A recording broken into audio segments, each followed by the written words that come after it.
Susi Long, candidate for the Moran Endowed Professorship. Dr. Long is visiting us today from the University of South Carolina, where she is currently a professor in the Department of Instruction and Teacher Education. Dr. Long's career-long research focuses on issues of culture, language, and literacies, as well as pre-service and in-service teacher education, specifically related to the barriers and supports with new teachers that new teachers encounter. Currently, Dr. Long's work highlights equity pedagogies as she engages with primary grade teachers in developing, implementing, and evaluating culturally relevant literacy practices. Her research and other scholarly activity has resulted in a well-respected body of published work, books, book chapters, edited volumes, peer-reviewed articles, etc. And she also has an extensive record of service and leadership with the National Council of Teachers of English, executive committees, steering committees. One of my personal views is that the very important work she's done in mentoring has also taken place in that organization, including work with cultivating new voices of scholars of color and acting as a co-director of the Early Childhood Assembly's professional dyads and culturally relevant teaching program. She's also been the board of trustees for NCTE's Research Foundation. So please join me in welcoming Dr. Susi Long. Thank you. It's so nice to be here, and thank you for the beautiful weather. What a gorgeous day it is today. I'm going to go ahead and jump into this because I know that time is of the essence. The sound comes out of this, right? Yes. Okay, good. Because I'm going to start with a short video clip.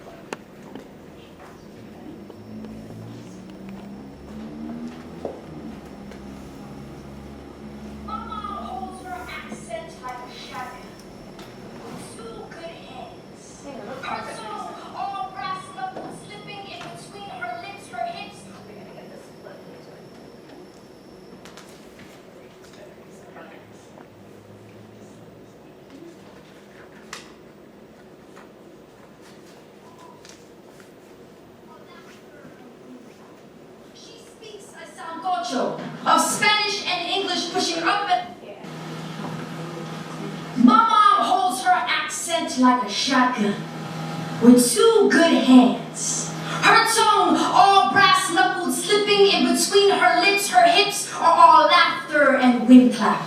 She speaks a sancocho of Spanish and English pushing up and against one another in rapid fire. See, there is no telling my mama to be quiet. My mama don't know quiet. Her voice is one size better fit all. And you best not tell her to hush. She waited too many years for her voice to arrive to be told it needed housekeeping. See, English sits in her mouth remixed. So strawberry becomes a strawberry. And cookie becomes a cookie. And kitchen, keychain, and chicken all sound the same. My mother doesn't say yes. She says, aha! And suddenly the sky in her mouth becomes a Hector Lavoe song. Her tongue can't lay itself down flat enough for the English language. It got too much hip, too much bone, too much gold, got too much guac on a two-step, got too many piano keys in between her teeth. It got too much clave, too much hand clap, got too much salsa to sit still. It's being an anxious child, wanting to make Play-Doh out of concrete English, be too neat for her kind of wonderful. Her words spill in conversation between women whose hands are all they got. Sometimes our hands are all we got, and accents that remind us that we are still bomba, still plena. You say hueva, hueva. You say hueva, hueva. And a stranger becomes your hermano. You say dale, dale. And a crowd becomes a family reunion. My mother's tongue is a telegram from her mother decorated with the coquis of el campo. So even when her lips can barely stretch themselves around English, her accent is a stubborn compass, always pointing her towards home.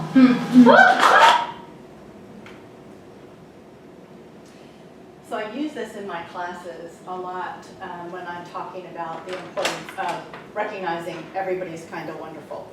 And these lines in particular, my mama's tongue is a telegram from her mother. Her accent is a stubborn compass always pointing her toward home.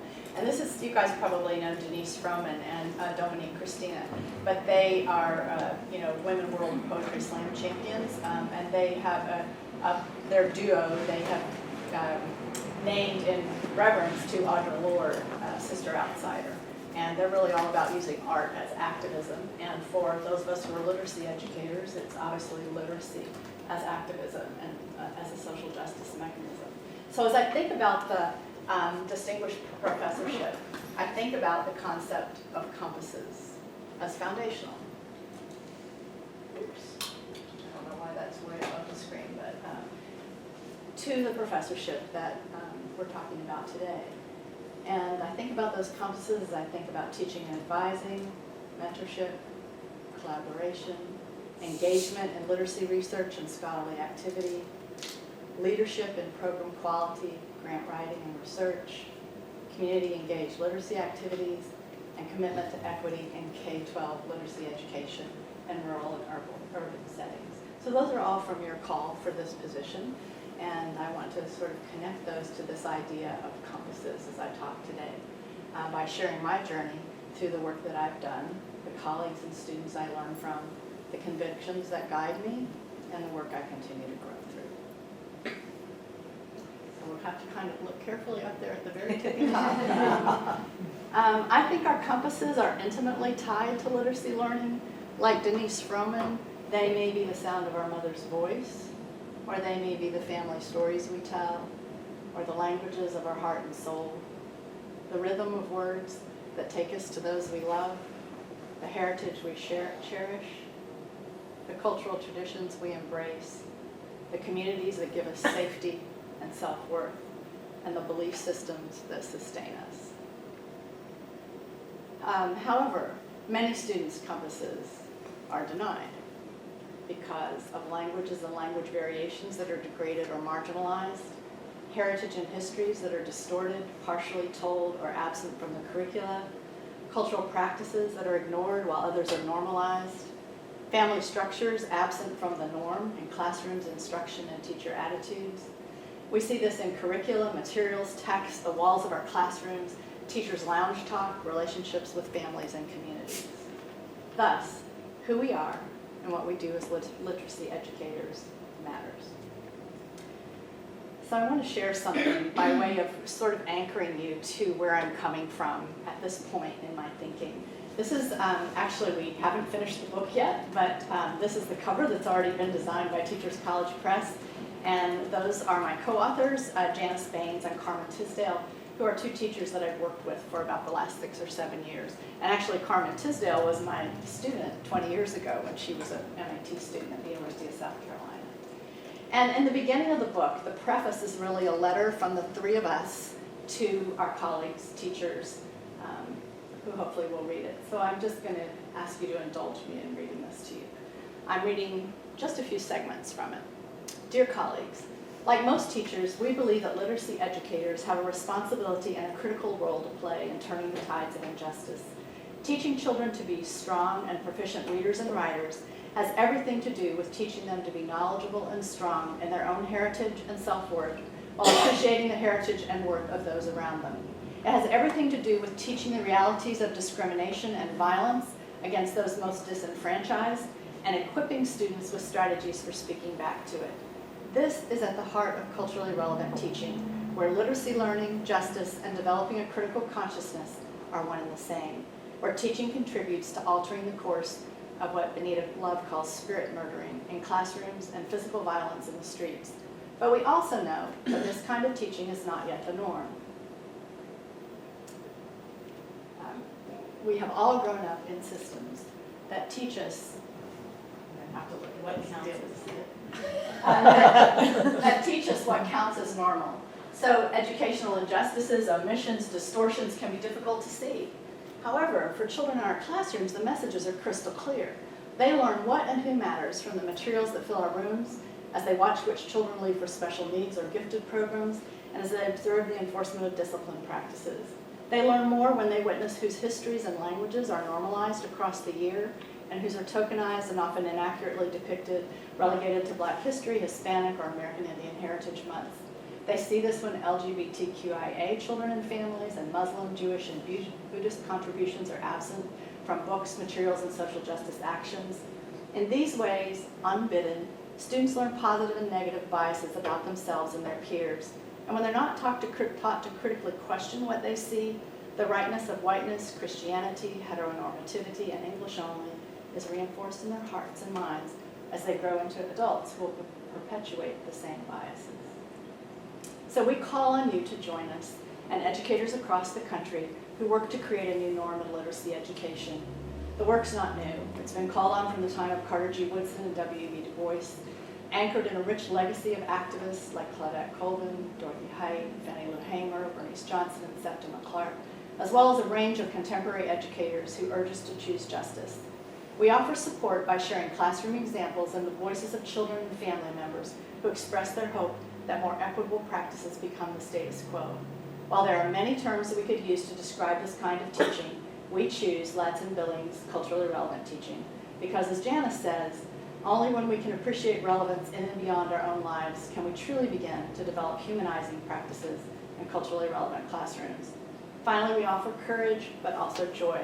Both are a part of the process of committing to re-energize teaching that fills you up and pushes you forward because you know you're on the right side of change. So also in that work, we have interviewed parents and other family members and also children from Carmen and Janice's classrooms. These are classrooms where the three of us work together to try to figure out what do culturally relevant practices look like in these first and second grade classrooms, and we kind of sorted it out as a threesome. And that's been, it was over a period of 5 years, and it's now some years ago. So we went back and we talked to parents and we talked to some of the kids who are now 5th, 6th, 7th grader, 8th graders. And this one grandma, actually, or parent actually said, pride is something. You stick your chest out when you have pride. Knowing that your people have done so much, it makes you feel proud. And knowing that you see me as doing something good makes me feel proud too. And that really just captures, I think, what I have grown to really believe is foundational to what we need to be all about as literacy educators. And the quote that you can't see is Rich Miller's, the title of his 2010 book, Start Where You Are But Don't Stay There. So I'm kind of going to try to do a quick sweep through my life as an educator and researcher, answering the question, how did I come to notions of equity pedagogies, culturally relevant practices, and critical processes in literacy education?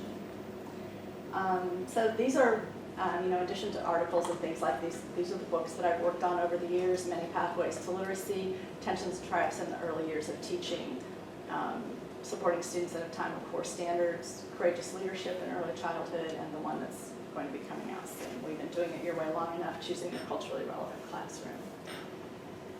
So if I think back to my PhD, which was 1995 at the Ohio State University, I think of some tenets that really, when I look back at things I was writing and reading then, those tenets continue to guide me. And so I just put those here as foundational. I came from that experience believing that educational research should not pulverize life into minute fragments, that research is a caring act, that human beings are incomparable, unclassifiable, uncountable, and irreplaceable, that research is becoming thoughtfully aware of the significant in the taken for granted, and that understanding can only be accomplished by actively doing. So that sent me into my dissertation research. We moved to Iceland after I completed my coursework at Ohio State, and I studied my 8-year-old daughter, who's on the right there, her first 9 months living in Iceland, going to Icelandic school. And I had just asked this question: what does it mean to be an 8-year-old American girl learning to get along in a new cultural setting? There were over 9 months. I had about 45 hours of video, 75 hours of audio, 75 hours of video, and daily field notes. And there were lots and lots of findings. But in general, I learned that Kelly learned language literacy, sociocultural norms through informal interactions with friends rather than through the formal spaces of schooling. The findings encompass things like becoming bilingual and biliterate, peer group entry, and school adjustment. I also learned very quickly that at home and in community settings, Kelly began communicating with Icelandic peers from the first day. While at school, she rarely spoke during the first months, and she would say, "I'm not going to talk at school until I can say it right." Some researchers call this the period of silent observation. However, why did she not experience the same silent period with her peers at home? What conditions made it safer for her to experiment with language at home than at school? Well, at Play with Peers, she felt valued for having knowledge to offer the group as they played together. The children built curriculum from what they knew, from their mutually acknowledged expertise. At school, at Play, she could be someone who knew something.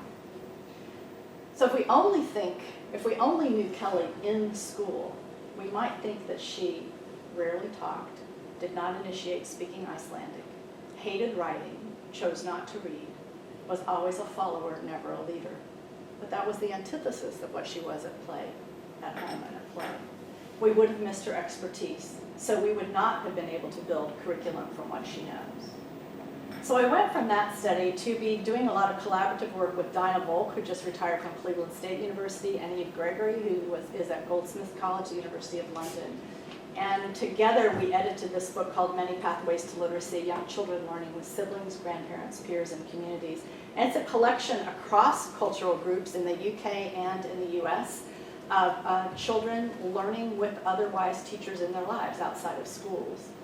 So we added this notion of syncretism to our work to better articulate the power and expertise in children's interactions across and within cultural and linguistic communities. And in that way, I started to understand the syncretic power of Kelly's learning and her interactions with peers, meaning that she was very intentional in what she brought to those interactions. It wasn't happenstance. So that led me to ask, if a large body of research recognizes the knowledge and expertise and intentionality of children and families, how can circumstances be created for teachers and pre-service teachers to uncover those strengths for themselves? And how might such experiences impact their professional orientations? So I began requiring teachers and pre-service teachers to engage in homes and communities beyond their cultural and linguistic comfort zones, with a lens to looking for what is working, what families care about, worry about, are proud of, and how they support their children. So 6 years of data, over 250 teachers later, I did some pieces that came out related to that. And the purpose was not to romanticize or essentialize, but to help swing the pendulum from the deficit habit to one that must seek brilliance before being able to build on it. And during that time, I also was working with some of my graduates in this book, Tensions and Triumphs, in the early years of teaching. And those were 7 of my MAT students, the second year that I came to USC. And I was explaining to somebody this afternoon, when I got there, I thought we had a really good pre-service teacher ed program. But I looked around the schools and I was looking for places to take them to visit, and I really couldn't find, there was a great classroom here or there, but not a lot. And I thought, what happens to our graduates when they leave us? I thought they left us charged up to change the world, and what happens? So I asked my students, could I follow you through your first year of teaching? We ended up collecting data for their first 6 years of teaching. We met once a month and we recorded our conversations. They sent me weekly journal entries. So we ended up with 6 years of data, 10,000 email reflections, and 400 hours of audio tape. Basically answered these questions. What did you do this week that you loved? What was frustrating? What was difficult? What's working? What isn't working? What barriers do you find and what support do you find? We analyzed the data and we co-wrote the book together. So they ended up being co-researchers with me. At the end of the first year, they actually said, we don't want you to follow us. We want to be engaged as co-researchers. And they handed me like crumpled up dollar bills, $200 to like pay for toner and paper and stuff like that to print off our weekly reflections. And I taught them how to do a pattern analysis, and we analyzed data. It took us 2 years to analyze the data and write the book, but we did. And this is one of the quotes in it from Erin, who's now a professor at UNC Charlotte. She said, when you leave a university excited about changing the world through education and find yourself in a school that hates the very meaning of change, it becomes easier and easier to give into the pressure to conform to what's going on around you. Before you know it, the person you once were, full of hope and energy, slowly disappears. So as a result of that, we ended up writing about implications for various constituents. But for me, this really was the most helpful and helped me change what I was doing with pre-service teachers. And it also comes from Erin. She says, you know, I knew I needed to get to know students better, but I just wasn't sure how to negotiate all of that in addition to everything else. Looking back now, I think the problem wasn't the children's behavior, it was not knowing my kids. There's so much I don't know beyond my own cultural comfort zones. So I began working with teachers in new ways. And that's when I went to Carmen, some years later, to Carmen and Janice, and I said, let's think about what culturally relevant practices might look like in your classrooms. How might this constitute equity pedagogy or a dismantling of unjust practices? So we worked together to figure it out, how we might create more equitable practices by building on home, community, and heritage knowledge, while developing students' proficiencies in language and literacies of power. And we have loads of things that are in the book that we're currently finishing up, and I'll just show you a couple of examples. One was one year Carmen just started with music, and we started together by interviewing the kids and asking what music, this was first grade, what music they loved, and made a very simple, predictable book, which actually allowed every child to be able to read a book by the end of the first week of school. And because the standard said, you've got to teach a table of contents this week, we had a table of contents in the book. So these are the pages, some of the pages. So this is Mykesha. My name is Mykesha. My favorite song is Apple Bottom Jeans. I like it because I like to step.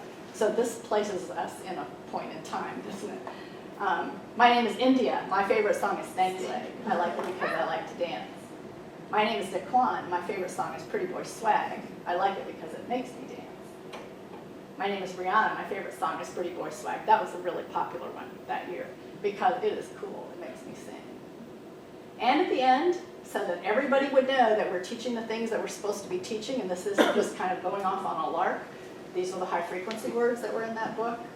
And the book became a part of the classroom. So one of the things, because of Pretty Boy Swag, that Janice did, is she said, you know what, I'm going to do an innovation on Pretty Boy Swag. So she wrote a song for our class called I Can Read Swag. So I'll play you a little clip of the kids singing it. Actually, you know what, I'll show you a few of the words first so you can see the words. So these are the pages to the book.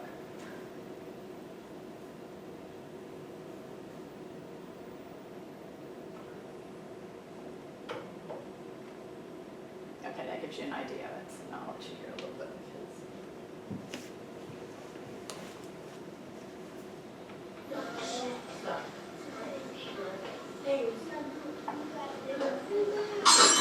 Keep my kids learning, learning, learning, learning, learning, learning, learning, learning, learning, learning, learning, learning. Get ready. Let's go. This right here is my book. Watch me read the pages. Look, everybody, pay attention. This right here is my I can read swag. Read, I can read swag. Read, I can read swag. Read, I can read swag. Teachers will instruct while I can read swag. Teachers will instruct while I can read swag. Let's go. I can read swag. Read, I can read swag. Read, I can read swag. I can read swag. Read, teachers will instruct while I can read swag. Look Teachers will instruct while I can read swag. Get out the way. Sparky's coming through. I'm trying to find a book so I can show you. Books about cars and dogs are interesting. Yellow birthday puppies make our minds go in circles. I'm looking for a book about numbers and stars. So I can show my teacher that the lessons go far. We learn about Mars, how spaceships take us far. You read it like a 5, 4, 3, 2, 1. We can read. Right here is my book. Watch. That's India, actually, who moves over in front of the camera. I was the one that was taking the video of that, and she was my buddy, so she was always getting in front of making sure she was in the picture. Okay, so what happened was then Janice The kids were singing swag all the time. You know what would happen? They would be walking down the hall and you would hear them going, "Get out the way, Smarty's coming through." And then she would hear them, singing under their breath while they worked, and others would join in. We created a practice word patterns center using swag. So if you can read swag, you can read bag and tag and so on. They read it with friends. These are their third grade buddies. So we made copies of the book and spiral bound them. So we probably had 15 copies in book baskets around the room. Learned word patterns from swag. This right here is my book. Wow, if you can read right, look at all these other words you can read, and so on. High frequency words were in the back of the I Can Read swag book, and some challenging words. But there's some caveats to this, because Janice and Carmen and I have presented I Can Read swag and this stuff at NCT and various conferences over the years, and inevitably there's a teacher that goes, "Can I get the CD to I Can Read swag?" And we say that you missed the point. You totally missed the point. So the caveats, this comes from Janice. She says, yes, the children are cute as they sing and read and connect, but it's not the cute that helps them learn and grow. It's what's beyond the cute. I listen. I pay attention. I learn at the laundromat, in the stores, in the homes, on the playgrounds. I go where they go. If I know they're going to have a celebration, I'm often invited and I go. I visit the daycare centers of their brothers and sisters. Every Wednesday I ask about their church experience Tuesday night, and then I think about how I can use what I learned so my students can draw on that knowledge in the classroom. So Janice will say back to the teachers that ask that question, yes, that they've missed the point, but that worked for my children in that moment in time. It wouldn't even work for those same children the next year or the next month. And also, we also write about this being sort of embedded in what's now become a really big field of hip-hop literacies. And while they're using this primarily as a literacy learning tool and to help kids know that the language from home and community is valued language and important literate language. One of the things that they continue to do, which I think hip-hop literacies does really well, is begin to look at the social justice issues underlying that, not just using it as a means to literacy learning. Another thing that Janice and Carmen and I did together was to interview elders from their local community. So they live in a community that's called the Waverly neighborhood in Columbia, South Carolina. And it has, over the years, changed from its connotations, particularly by white media, has been for gangs and violence and drugs and things like that, when actually it's one of the most historic African American communities in the state of South Carolina. So we involved the kids in learning about it. As some of the neighborhoods were slated for demolition, we talked to the kids about what happens when communities change. Well, the stories are often lost when people leave. We talked about the importance of the Waverly community, and we taught them the word preservation, that we want to try to preserve the stories of Waverly. So with the kids, we brainstormed tons of questions. You can just take a glance at those.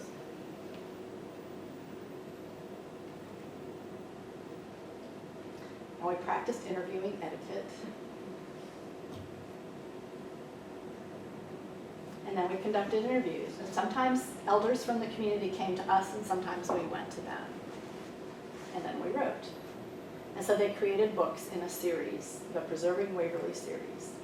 And so this was Constance Washington, who was actually one of the custodians in the school, who was a lifelong multi-generation resident of the Waverly community. Mr. Vince Ford, who was a school board member, also from the Waverly community. Miss Myers, who also worked in the school. Mr. Felder, who had been at Hill's Barbershop for 46 years. So anyway, those are a few of the many things that we did that are part of this new book, Choosing the Culturally Relevant Classroom. Another thing that's been a part of my experience that I was really fortunate to be involved in is, I don't know if you can see up in the dark there, our Fulbright grant was called Sankofa. It was a professional Fulbright development grant, and we took Dr. Gloria Boutte, who used to be here at UNCG some years ago and is now my colleague at USC. We wrote the grant, and we took 11 teachers to Sierra Leone for a month. And the reason was to go back for that which has been lost, because, as you know, so much of our history of the United States and South Carolina in particular has come from the west coast of Africa, and Sierra Leone in particular. One of the largest portions of Africans who were enslaved were brought through the port of Charleston. But it's not in our history books. Our kids don't know this. They don't know the rich history and how this has had an impact on language, on things like sweetgrass baskets, on foods, on music, on understandings about how to grow rice. So with 11 teachers from kindergarten through high school, we went back and spent a month in Sierra Leone. We connected with Fora Bay College, and there we were able to do some work together to learn a little bit. I'm just going to play a little bit of this video because it's a little bit long, but it'll give you an idea of what we did. Na na na na na na na na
You're invited to come to Freetown on the west coast of Sierra Leone, on the west coast of Africa. At any time, Village Freetown. Come to Freetown. Na na na na na na na na na na na na. Two seasons in a salon, two seasons in a salon, yeah. Rain season, dry, orange and mango season, dry season, rain season, lost and potter, rain season, dry season, orange and mango season, dry season, rain season, lost and potter. Freetown East Central, West and rural, grandpa culture is on the cotton tree. Right underneath the cotton tree is the museum of Sierra Leone. The history of our country is under the cotton tree. At any time, Village Freetown. Come to Freetown. Na na na na na na na na na na na na. Head up your seat from the college, overlooking the House of Parliament. Right across the State House, you can feel refreshing breeze over the city from the ocean, right to the mountain tops. At any time, Village Freetown. Come to Freetown. Na na na na na.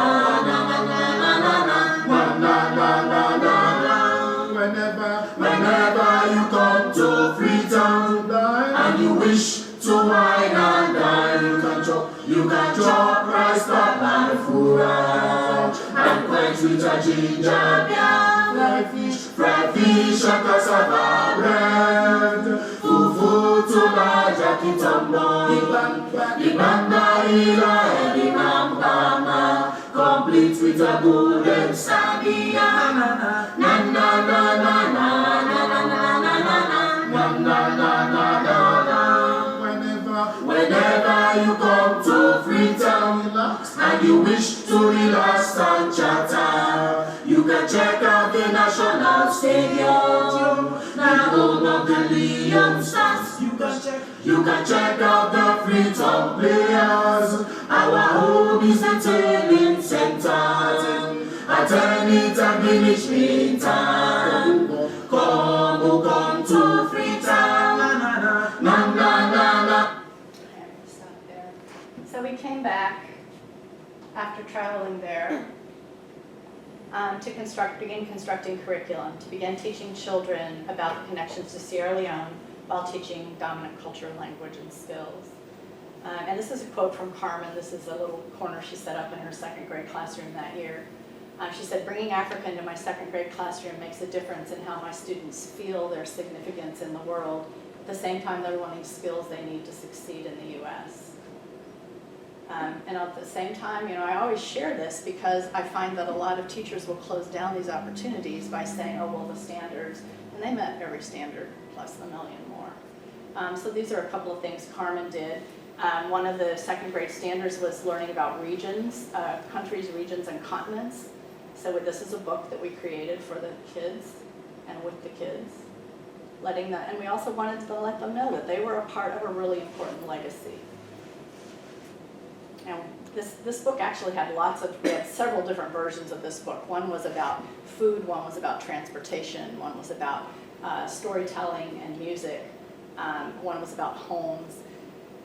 This one, in particular, we looked at languages, and we really wanted them to look at the connections between the Creole spoken in Sierra Leone, the Gullah spoken in the Low Country of South Carolina, and English.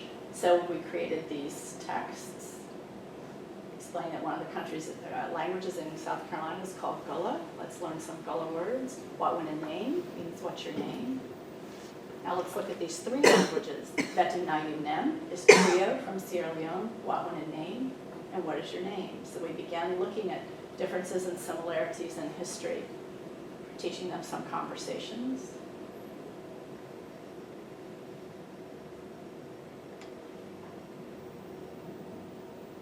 Adibadi, dibodi fine, bedi you do, adigo naos, adigo. And then Amadou Masali, who was our host in Sierra Leone, visited South Carolina, and we took him to all the schools. And so he brought a friend of his, you can see in the back, his name is Suleiman Touré, who was in Atlanta. And he brought his drums, and they told stories and sang, taught the kids songs. And then the children interviewed Amadou.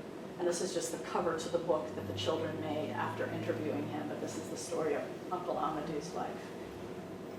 And again, lots of words. We also wrote letters. This is one of the schools we visited. That's Frances, who was a first grade teacher there in a class of 70 children when we were in Freetown. And so we stayed connected. And I had interviewed her children before I left, and then I interviewed Janice's first graders afterwards, and we created a dual language book that we sent copies back. I'll show you that in a minute. But the children first wrote letters. And we used a writing workshop approach. This is Lachey's first letter to one of the students in Sierra Leone. It's fine. But then working, after going through mini lessons and, writing conferences, that was her final letter. So we really felt like that this was serving lots of purposes. We created stories from the fables that Suleiman Touré told us. These are just the covers to the books that we made as the children retold the fables. And this is the dual language book, Minemna and My Name Is. So we really wanted the children to see that, in Sierra Leone there are lots of there are lots of languages spoken. Creole is just one. And it's the same in the U.S. There are so many beautiful languages in this gorgeous country. But this book is about two.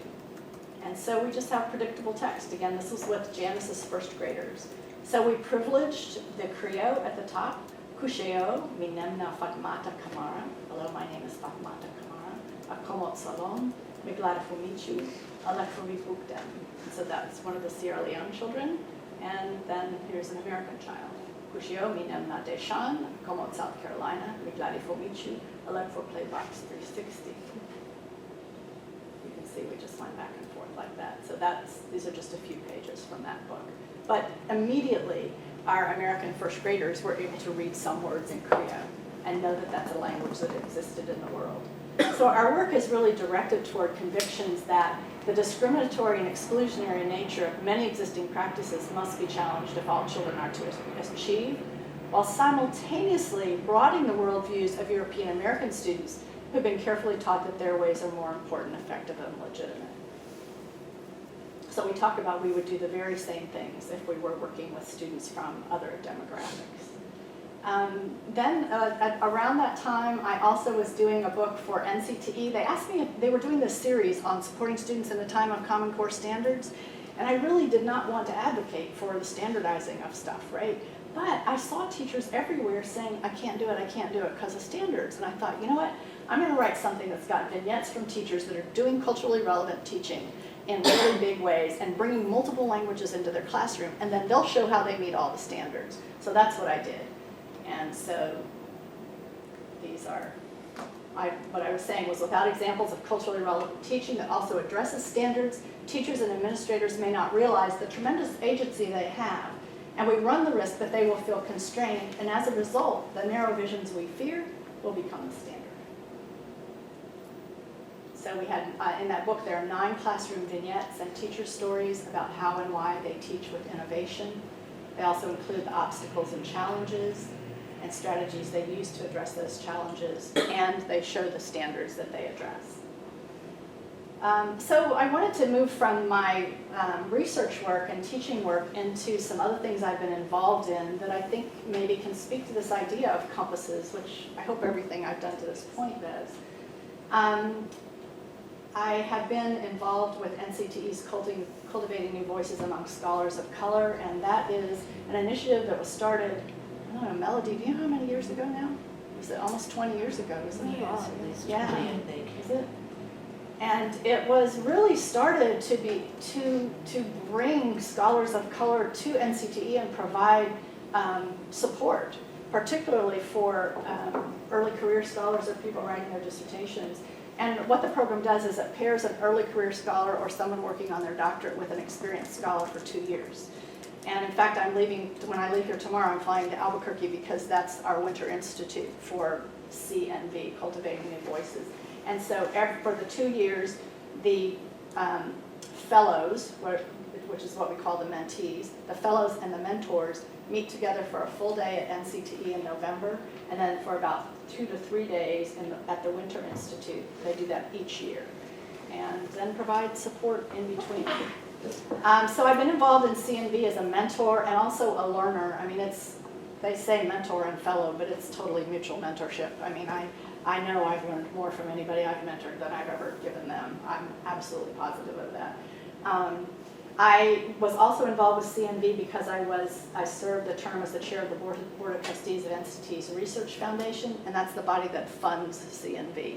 And so that's the group that also reads the applications and makes decisions about who's going to be a part of the cohorts and pairs the fellows with the mentors. And that's this current cohort.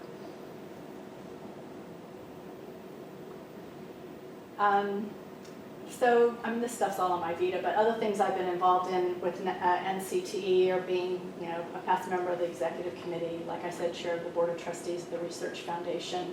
I've been chair of their governmental relations committee. I co-chaired the elementary section, and have served on the standing committee on research as a mentor, and also co-founded the Early Childhood Education Assembly. So I'm going to tell you a little bit more about that. Early Childhood Education Assembly really came about because there were a group of us that wanted to create a space for teachers and young kids to feel like they had a place. Often kindergarten teachers would come to NCT and wouldn't come back.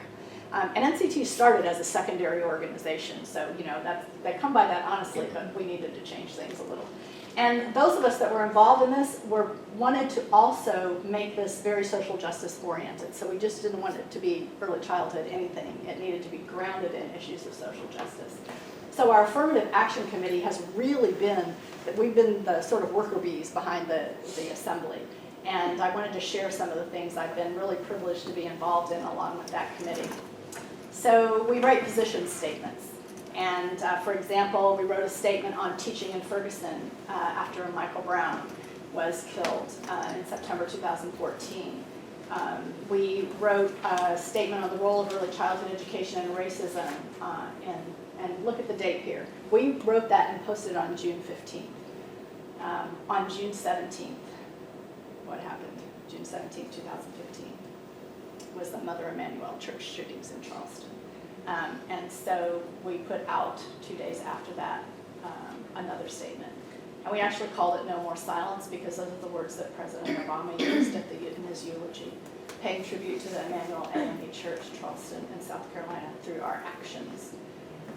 And then this last year, we wrote a response to the Orlando shootings on the anniversary of the Mother Emanuel Church murders.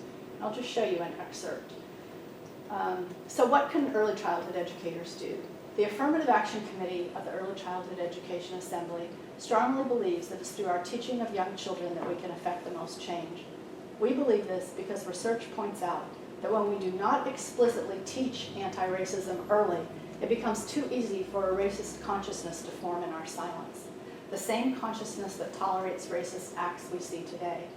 This will require much thoughtful examination as we look at ourselves, our curriculum, our beliefs about each other, our students and their families, and our understandings about the past, the present, and the future.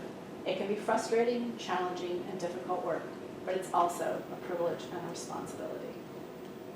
The Early Childhood Education Assembly believes that it's long past time for schools to take a visible and vocal stand against the beliefs that breed these atrocities, as well as the insidious cruelties that occur in schools every day. The psychological anguish children experience when they feel they must hide their two moms or two dads, sexual orientation, explorations of gender identification, faith, home culture, and languages. Anguish builds when children see no normalized validation of themselves or their families and heritage in school curriculum and materials, and as they see their families and communities dismissed, degraded, and dehumanized in hallway talk, playground slurs, and uninterrupted discriminatory practices. This is exacerbated when the curriculum has no foundation in teaching children to identify injustices and learn strategies for speaking back to them. So those are two excerpts. And I won't pull these up in the interest of time, but another section, we have a social justice website for the Early Childhood Education Assembly that I've taken a lead in preparing, and these are all kinds of resources for teachers and teacher educators. This link in particular is for educators focusing on anti-racist teaching. And there's all kinds of stuff from a whole series of web links that are related to Black Genius, also talking to children about race, African history and heritage left out of the curriculum, those kinds of things. We also have developed an anti-racism consultants network for awesome Black people, educators from across the country who will come to schools to help them work through those resources. Another thing that came out of the Early Childhood Assembly that I co-founded is PDCRT. So it's an initiative called Professional Dyads and Culturally Relevant Teaching. It's funded by NCTE, but inspired by Cultivating New Voices. So what we do is a 2-year program as well, and we bring on a cohort of, this time it's teachers and teacher educators paired together to work in the teachers' classrooms to figure out culturally relevant teaching. And we privilege teachers of color and also teacher educators of color in our selections. So we're in our 4th year of that now. And that's when we met at NCTE's headquarters in Urbana. We had a 3-day retreat this summer for that group. Now I'm coming down locally at USC at the University of South Carolina. Some of my colleagues and I started a student organization called REACH, which stands for Race, Equity, and Advocacy in Childhood Education. And those are 8 of the REACH students who presented at NCTE this year, and they were absolutely awesome. I was so proud of them. We meet every other week. We were going to meet once a month, but the students were like, no, let's meet every other week. And we watch films, and we have speakers, and try to figure out what their role is in changing things. Another thing that I've been involved in at USC is that 5 of us, professors, started an urban education cohort.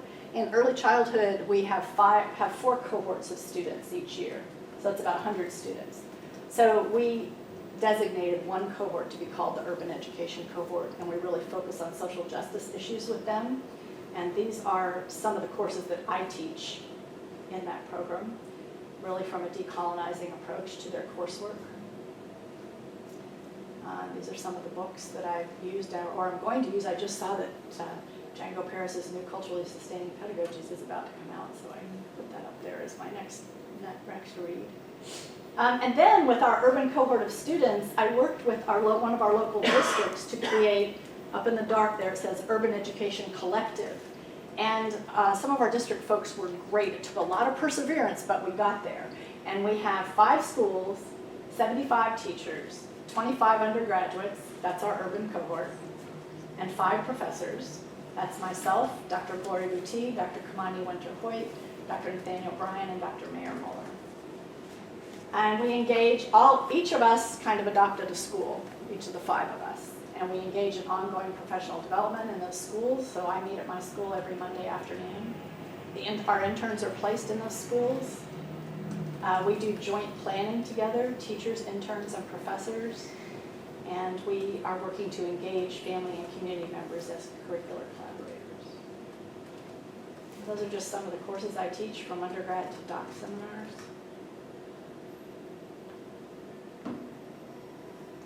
And you know, in thinking about this whole thing, I know that you're interested in continuing to build your mentorship program. And I thought I'd share a little bit about my mentorship with colleagues and PhD students. I mean, when I have a new colleagues that I'm mentoring them, usually we set up a monthly breakfast and we at least get together once a month for breakfast. We always work together to create a writing plan, usually from their dissertation, a 3-year sort of trajectory. We write together and side by side, so we may meet once a week and say, let's go to Panera and sit and write for 4 hours together and not bother each other, but be there to spur each other on. I try to provide opportunities for them through national and local work. We have some beach writing retreats, go and rent a house at the beach and we're gonna write. Presenting together, obviously, doing some reading and study groups. And you know, the biggest thing is me learning through their work. I was telling folks this morning at breakfast, any of this kind of stuff, almost all of it came from doctoral students who pushed me to the next level, you know. And Erin Miller, I was telling you about at UNC, she really wanted to engage in reading whiteness studies, and I had never read anything like that. So, you know, usually for comprehensive exam questions, you're supposed to ask them a question you know something about. And I said, you know what? Let's just ask a question about, let's review the field, and we'll do it together. And it's helped me tremendously. Also, one of the big things is working with students with colleagues and doctoral students to support the recognition and educating of them, but others around them, my colleagues, about microaggressions that they experience and macroaggressions. And supporting the annual review and tenure process. So pulling this all together, we talk about vision, continuing to develop courses and programs to support equity issues, developing collaborative organizations and initiatives, researching and writing with teachers, students, and families and each other, engaging in faculty study groups, bringing in equity and literacy speakers and equity, literacy, and responsibility speakers. I just threw together a few people that I thought are awesome, and I'd love to hear them speak. Joyce King actually was just at our institution for the opening of our new Center for Education and Excellence of African American students. Connecting with justice-oriented literacy folks across the country would be an important thing to do. And supporting each other in the service of children, families, and teachers. I have a few little closing quotes. This is Janice Baines, the teacher who did I Can Read Swag. She says, we have this opportunity as teachers. What are we going to do? Just being able to pinpoint injustices is the first thing. Change begins with understanding our own identities and our students. And then we have to ask what we need to do differently to create a more equitable places in our classrooms and the world. Because we can't continue to fail children by teaching in ways that disenfranchise them from the curriculum, perpetuating inequitable opportunities for learning. And we can't continue to fail children from dominant cultures by sending messages that who they are constitutes an unquestioned norm. What we do really matters. So in terms of the William Moran Distinguished Professorship in Literacy, I think about working together to ensure that we recenter the compasses that have been denied, distorted, or misrepresented, engaging and recentering through literacy education at the university, in our schools, in our communities, and society. Because as I tell my pre-service teachers and grad students, if not us, then thank you very much.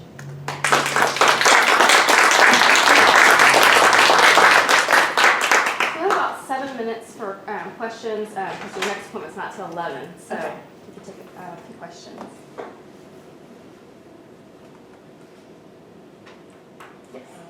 I have a question as much as a comment. I was really pleased to see of the people that you referenced, Bettina Love and Chris Emden, we brought Bettina here 2 weeks ago. I think it was I saw that she was here. Yeah, and it was just a wonderful experience. The graduate students really enjoyed it. She did talk about the Kendazi Yeah.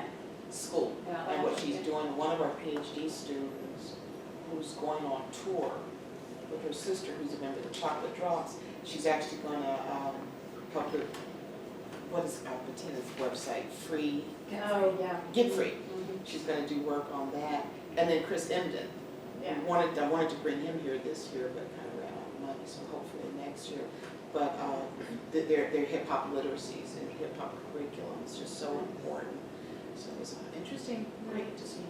Yeah, we, in our REACH group, that student organization I was telling you about, we watched one of his, I think he did at the Schomburg Center, he did a talk that's been gone all over social media, and that was their first introduction to him. And he's a very charged up speaker. Extremely. He can really get, okay, I'm going to go out and do it now. Yeah, he's just cool.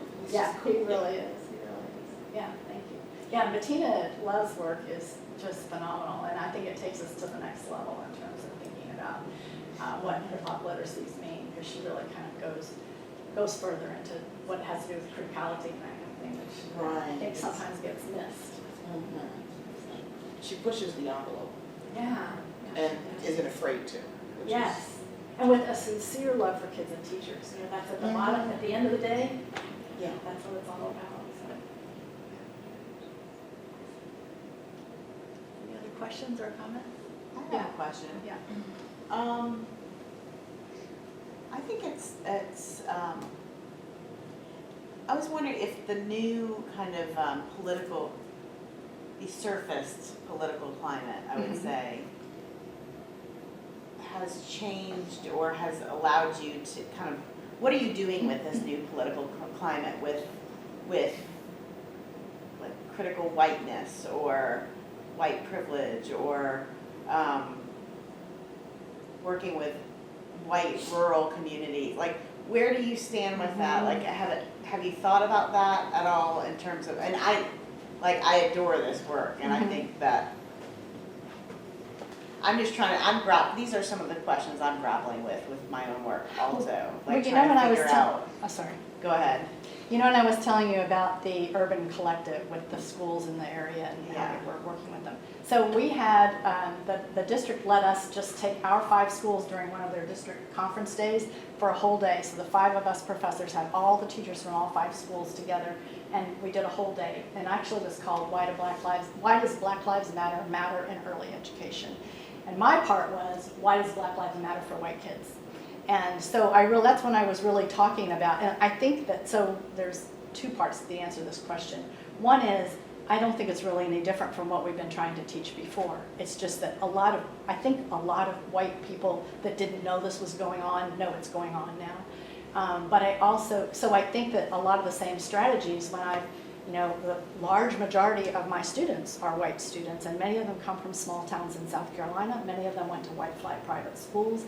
So we do a lot of going back and unpacking their own histories and looking at, like, for example, in our culturally relevant pedagogy class, we do a critical school memoir where they have to go back and really revisit the halls of their schools and the language of their teachers and the school newspapers and the yearbooks and look at them from the perspective of who was privileged and who was not. And that's a big eye-opener a lot of times.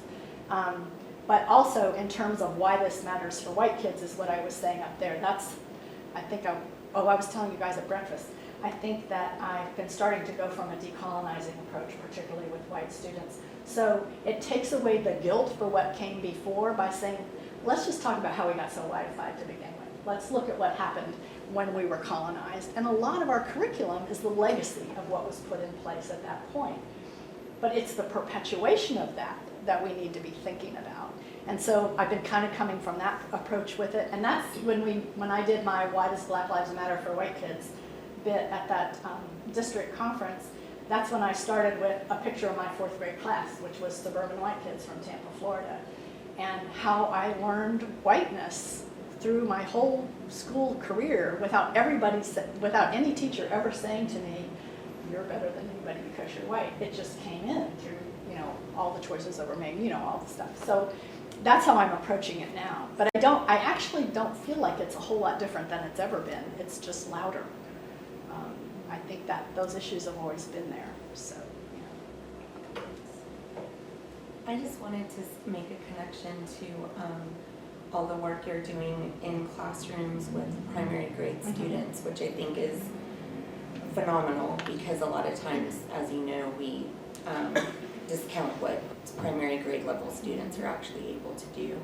But I'm also thinking about the ways in which this can help us address some of the same principles that take place in traditional teacher education programs, and thinking beyond sort of the white space of teacher education, especially as we try to purposefully attract students of color into teaching, and then thinking about the ways in which we might need to broaden our notions of support for teachers of color in teacher education.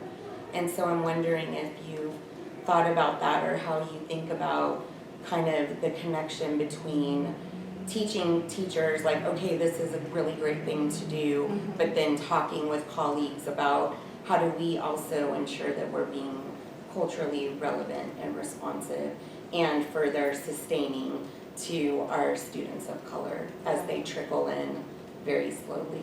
That's such an important question, and it's interesting because at our REACH meeting of the student organization focusing on race, this was just Thursday night, and most of the students are in the urban cohort as well, and so the idea is that all of the professors in that cohort would be focusing on these issues and creating safer spaces to talk, and they'd be more adept at it.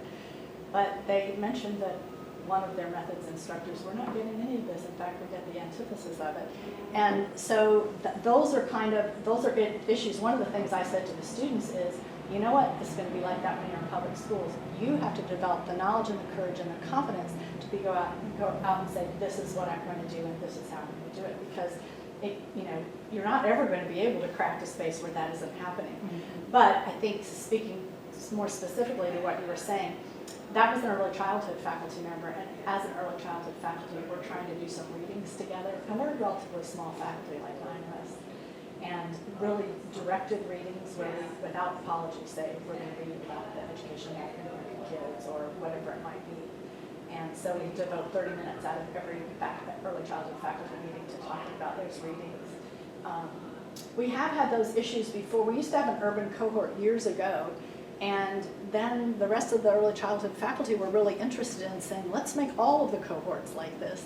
But then it ended up getting very diluted, and stuff wasn't happening, and it just diddled away. And so then we went back last year to having an urban cohort. And so sometimes I think having a focused group that you're just going to go for it with a group that is ready to go for it is sometimes the best way to just do it. Otherwise, you end up never doing anything if you're waiting for everybody to be on board. I think that, but at the same time, I think that also, helping encourage administrators to read things, like, for example, I often share things with our department chair and our dean about microaggressions and just little things like that, what it's like to be a student on our campus or a faculty member of color on our campus. Because once administration has that knowledge, then they kind of get the idea more of what needs to be supported, within the programs.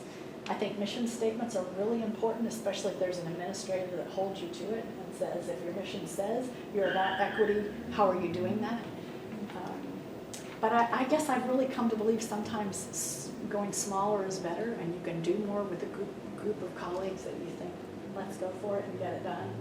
Because I think this whole urban collective thing, if we hadn't just the 5 of us said, let's do it, I think we'd still be diddling around, So, yeah, I love the idea of why massive change, but sometimes you start where it can happen.